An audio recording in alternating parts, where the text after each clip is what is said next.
કલેક્ટરના આદેશનો ભંગ, ઢાઢર બ્રિજ પર ₹500 થી 1000 ને લઈને ઓવરલોડ ટ્રકોને ગેરકાયદેસર પ્રવેશ, વાહન ચાલકોમાં ભારે રોષ।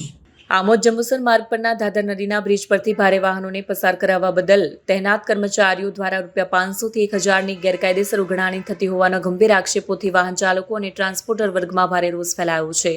ભરૂચ જિલ્લા કલેક્ટરના ભારે સ્પષ્ટ આદેશો હોવા છતાં પૈસા લઈને ઓવરલોડ ટ્રકોને બ્રિજ પરથી પસાર કરવાની છૂટ અપાતી હોવાનું કહેવાય છે।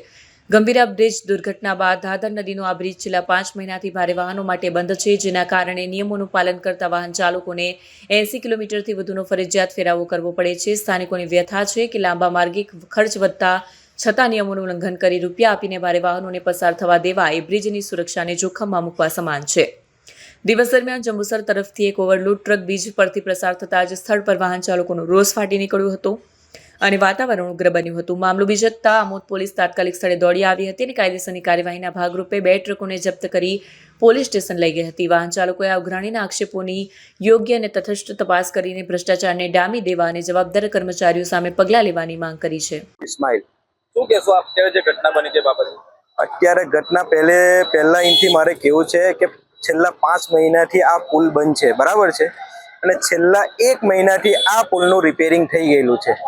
રિપેરિંગ થયા પછી અમને એવી આશા હતી કે દિવાળી પછી 5 તારીખે ચાલુ થશે, પછી બીજો એક લોલીપોપ આપ્યો કે 10 તારીખે ચાલુ થશે, બીજો એક લોલીપોપ આપ્યો કે 17 તારીખે ચાલુ થશે, બરાબર। ત્યાં લગીન કોઈ પુલ ચાલુ થયો નથી।